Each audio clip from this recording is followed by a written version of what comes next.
തേക്ക്, മാഞ്ചിയം ഇവയിലൊക്കെ തുടങ്ങി ഇപ്പോൾ സ്കൂട്ടർ, ലാപ്ടോപ്പ്, തയ്യൽ മെഷീനിൽ വരെ എത്തി നിൽക്കുകയാണ് മലയാളികളുടെ പ്രായോഗിക ബുദ്ധി. പറ്റിക്കപ്പെടുന്നവർ പാവങ്ങൾ മാത്രമല്ല, ന്യായാധിപരുണ്ട്, ഡോക്ടർമാരുണ്ട്, എഞ്ചിനീയർമാരുണ്ട്, എന്തിന് സുപ്രസിദ്ധ മെത്രാൻമാർ വരെയുണ്ട്. 2 വയസ്സുകാരി കൊല്ലപ്പെട്ടപ്പോൾ മാതാവ് അറസ്റ്റിലായത് ആ കുഞ്ഞിനെ കൊന്നതിനല്ല, ദേവസ്വം ബോർഡിൽ ഡ്രൈവർ ജോലിക്ക് 10 ലക്ഷം വാങ്ങിച്ചതിനാണ്. ഒരൊറ്റ ദിവസം പോലും ദേവസ്വം ബോർഡ് ഓഫീസിൽ കയറാതെ ആ ഡ്രൈവർ പണിയെടുക്കുകയും ചെയ്തു പറ്റിക്കപ്പെട്ടയാൾ. ഇരട്ടിയാക്കി തരാം എന്ന വാഗ്ദാനം കേട്ടാൽ മതി, തീരാധാരം പണയം വെച്ച് കിട്ടുന്ന കാശ് മുഴുവൻ എവിടത്തു നീട്ടാൻ ഇവിടെ ആളുകൾ തയ്യാറാണ്. പിന്നെ പലിശയും പിഴപ്പലിശയും ചേർത്ത് ബാങ്കിൽ 3 ഇരട്ടി അടച്ച് ഒന്നും സംഭവിക്കാത്ത മട്ട് അഭിനയിക്കാനും മിടുക്കരാണ്. ലോകത്ത് തട്ടിപ്പുകാർ തഴച്ചു വളരുന്ന ഒരു മണ്ണുണ്ടെങ്കിൽ അതാണ് നമ്മുടെ കേരളം. സ്പോട്ട്ലൈറ്റ് ആരംഭിക്കുകയാണ്. സ്കൂട്ടർ, ലാപ്ടോപ്പ്, തയ്യൽ മെഷീൻ, വൈ രാജ വൈ. സംഭവം വളരെ ലളിതമാണ്. ഇടുക്കി കുടയത്തൂരുകാരൻ അനന്തകൃഷ്ണൻ KSRTC തൊടുപുഴ എറണാകുളം ചെയിൻ സർവീസിൽ കയറി മൂവാറ്റുപുഴ വന്ന് സോഷ്യോ ഇക്കണോമിക് സൊസൈറ്റി സ്ഥാപിച്ചു. തിരിച്ച് ഒരു ആഡംബര കാറിൽ പോകുമ്പോഴേക്കും നിസാരമായി 450 കോടി രൂപ സ്വന്തം അക്കൗണ്ടിലേക്ക് എത്തിച്ചു. കണ്ണടച്ച് തുറക്കും മുൻപ് ആ പണം ആവിയായി. ഇപ്പോ കേരള പോലീസിന്റെ കയ്യിൽ ആകെയുള്ളത് ഈ അനന്തകൃഷ്ണനും അക്കൗണ്ടിൽ 3 കോടി രൂപയുണ്ടെന്ന ഒരു സ്റ്റേറ്റ്മെന്റും മാത്രമാണ്. പിന്നെ എറണാകുളത്ത് കൂടി പോലീസ് ഇറങ്ങി നടന്നപ്പോൾ കുറേയേറെ പോസ്റ്ററുകൾ കണ്ടു. അതിലൊക്കെ BJP സംസ്ഥാന ഉപാധ്യക്ഷൻ AN രാധാകൃഷ്ണൻ ചിരിച്ചുകൊണ്ട് നിൽക്കുന്ന പടമുണ്ട്. തട്ടിപ്പിന്റെ തുടക്കകാലത്ത് നടത്തിയ സ്കൂട്ടർ കൈമാറ്റങ്ങളിൽ ചിലതെല്ലാം നിർവഹിച്ചത് രാധാകൃഷ്ണനാണ്. ഇതിനുമപ്പുറം ഒരു തൊണ്ടി മുതലും ഇതുവരെ കേരള പോലീസിന് ലഭിച്ചിട്ടില്ല. പരാതിക്കാരുടെ പേരുകൾ എഴുതാൻ പോലും 200 പേജിന്റെ 2 നോട്ട് പുസ്തകം ഉണ്ടെങ്കിലും തികയുന്നില്ല. ഓരോരുത്തരുടെയും പരാതി കേൾക്കാൻ പോലീസിന് ഒരു കൊല്ലമെടുത്താലും സാധിക്കുകയുമില്ല.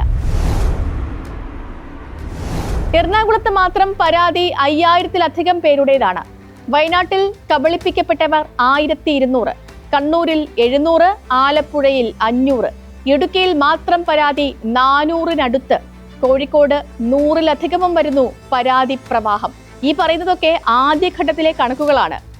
ഒരു സ്കൂട്ടറിന്റെ വില 1,20,000 നിങ്ങൾ 60,000 രൂപ അടയ്ക്കൂ, സ്കൂട്ടർ നിങ്ങളുടെ വീട്ടിലേക്ക് എത്തും.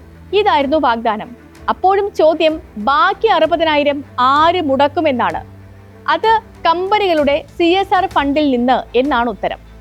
ലോകത്തേതെങ്കിലും ഒരു കമ്പനി CSR ഫണ്ട് ചെലവഴിക്കാൻ NGO-കളെ ഏൽപ്പിക്കുമോ? ഇന്ത്യയിലെ ഏറ്റവും കൂടുതൽ പണമുള്ള കമ്പനിയായ റിലയൻസിനെ എടുക്കാം. നിത അംബാനി ചെയർപേഴ്സണായ റിലയൻസ് ഫൗണ്ടേഷൻ വഴിയാണ് അവർ പണം ചെലവഴിക്കുന്നത്. ടാറ്റയും ബിർളയും വിപ്രോയും ഇൻഫോസിസും ഒക്കെ അങ്ങനെ തന്നെയാണ്. ഇൻഫോസിസിന്റെ NR നാരായണമൂർത്തിയും ഭാര്യ സുധാമൂർത്തിയും സ്വന്തം നിലയ്ക്കാണ് പണം നൽകുന്നത്. ലോകത്തെ തന്നെ സഹസ്ര കോടീശ്വരൻ ബിൽഗേറ്റ്സും ഭാര്യയും ചേർന്നുള്ള അക്കൗണ്ട് വഴിയാണ് വിതരണം. ചെറുകിട കമ്പനികളെ വരെ എടുത്താൽ ഒരു കമ്പനിയും പുറമേ നിന്നുള്ള ഏജൻസി വഴി പണം ചെലവഴിക്കുന്നില്ല. കാശ് മുടക്കിയിട്ട് ഏതെങ്കിലും ഒരു തട്ടിപ്പുകാരുടെ പണവും ചിത്രവും പത്രങ്ങളിൽ വരാൻ ഇവർ വഴിയൊരുക്കുമോ എന്നൊരൊറ്റ ചോദ്യം ഉയർത്തിയാൽ മതി, നമുക്ക് ഈ സംഗതി മനസ്സിലാകും. ഇങ്ങനെ ഒരു പരിപാടി നടക്കുന്നു എന്ന് കേൾക്കുമ്പോൾ അന്നാട്ടിലെ പോലീസ് ഒരു തവണയെങ്കിലും ഈ ഇടുക്കിക്കാരൻ അനന്തകൃഷ്ണന്റെ കുത്തിന് പിടിച്ച് ചോദിക്കണ്ടേ, ആരാണ് കാശ് തരുന്നത് എന്ന്? അങ്ങനെ ചോദിക്കുന്ന സംവിധാനത്തിനാണ് ഇന്റലിജൻസ് എന്ന് ലോകമെങ്ങും പറയുന്നത്. എത്രയോ തട്ടിപ്പുകളാണ് നമ്മുടെ കൺമുന്നിൽ നടക്കുന്നത്. പുരപ്പുറത്ത് സോളാർ പാനൽ വയ്ക്കാമെന്ന് പറഞ്ഞ് പണം പിരിച്ചത് അനധിവിദൂര ഭൂതകാലത്തല്ല. ആ തട്ടിപ്പുകാർ അന്നത്തെ കേരള മുഖ്യമന്ത്രി മുതൽ മന്ത്രിമാരെയും MP-മാരെയും MLA-മാരെയും വരെ ഈ കേസിലെ കൂട്ടുപ്രതികളാക്കി. തട്ടിപ്പിന് തെളിവില്ലെങ്കിൽ നമുക്ക് ഊരിപ്പോരാം, പക്ഷേ പിന്നെയുള്ള കാലം മുഴുവൻ മുൻ പ്രതി എന്നാവും അറിയപ്പെടുക. ഒന്നിലേറെ തട്ടിപ്പുകളിൽ ഒരു നേതാവിന്റെ പേര് കേൾക്കുന്നുണ്ടെങ്കിൽ സൂക്ഷിക്കണം. പെട്രോൾ പമ്പ് മുതൽ സ്കൂട്ടർ, ലാപ്ടോപ്പ്, തയ്യൽ മെഷീൻ വരെ ഒരു നേതാവ് മനസ്സറിയാതെ എങ്ങനെയാണ് ആരോപണ വിധേയനാവുക? ഇനി വെറും ഉദ്ഘാടകനായി പോവുകയാണെങ്കിൽ തന്നെ ഏത് കമ്പനിയാണ് കൊച്ചനെ CSR ഫണ്ട് നിങ്ങൾക്ക് തരുന്നത് എന്നെങ്കിലും ചോദിക്കണ്ടേ? പോലീസ് ഇപ്പോൾ കണ്ടുപിടിച്ചതുപോലെ 450 കോടി രൂപയാണ് വാങ്ങിയത് എങ്കിൽ തട്ടിപ്പ് 900 കോടി രൂപയുടേതാണ്. കാരണം ഈ 450 കോടി വാങ്ങിയത് ഇരട്ടിപ്പണം അഥവാ 900 കോടി രൂപയുടെ ഉൽപ്പന്നങ്ങൾ നൽകാം എന്ന് പറഞ്ഞാണ്. ഈ തട്ടിപ്പ് ഇവിടെങ്ങും നിൽക്കാൻ സാധ്യതയില്ലെന്നും പിരിവ് 1000 കോടി കഴിഞ്ഞു എന്നുമാണ് റിപ്പോർട്ടുകൾ. കിടക്കട്ടെ, ലിസിലും 1000 എന്ന് പറഞ്ഞ് പണം ഇരട്ടിപ്പ് 1000 കാശിട്ടതുപോലെയല്ല.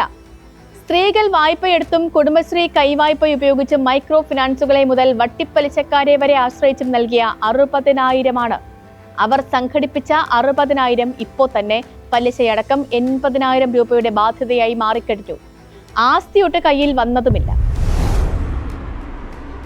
കേരളത്തിൽ ഏറ്റവും കൂടുതൽ ആത്മഹത്യകൾക്ക് കാരണമാകുന്നത് ഓൺലൈൻ റമ്മികളിയാണ്. നമ്മുടെ അറിയപ്പെടുന്ന സിനിമാ പ്രവർത്തകരൊക്കെ മോഡലുകളായി വന്ന് ചെറുപ്പക്കാരുടെ കാശ് വാങ്ങിച്ചെടുക്കുകയായിരുന്നു. 4 പതിറ്റാണ്ടായിട്ടും ഓഹരി കച്ചവടത്തിലെ ചതിക്കുഴികൾ മലയാളികൾ മനസ്സിലാക്കിയിട്ടേയില്ല. ലോകത്തെ ഏത് നിക്ഷേപത്തിനും 10% കൂടുതൽ ലാഭം പറയുന്നുണ്ടെങ്കിൽ അത് ശുദ്ധ തട്ടിപ്പാണ്.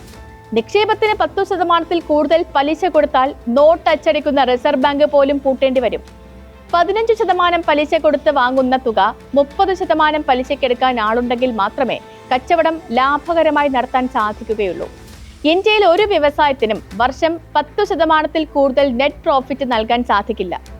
ഓഹരിയിലൊക്കെ കയറ്റമുണ്ടാകുന്ന ദിവസം രാവിലെ കാശിട്ടാൽ വൈകിട്ട് ഭാഗ്യമുണ്ടെങ്കിൽ ഒരു 20% വരെയൊക്കെ കൂടുതൽ പണം ലഭിക്കും. പക്ഷേ പിറ്റേന്ന് അതേ ഓഹരിയിൽ നിന്ന് നഷ്ടപ്പെടുന്നത് ഈ 20% ആയിരിക്കും. തേങ്ങയും മാങ്ങയും ചക്കയും ഒക്കെ ആണെങ്കിൽ കാശ് കൊടുത്ത് വാങ്ങിയാൽ വിശപ്പെങ്കിലും മാറും. പക്ഷേ ക്രിപ്റ്റോ കറൻസി ആയുസ്സിലെ സമ്പാദ്യം മുഴുവൻ കൊടുത്ത് വാങ്ങുന്നവരുടെ കയ്യിൽ ഒന്നും കിട്ടുന്നില്ല. സൈബർ ലോകത്തുണ്ട്, അത് മൈനിങ് നടത്തി എടുക്കാനാണ് തട്ടിപ്പുകാർ പറയുന്നത്.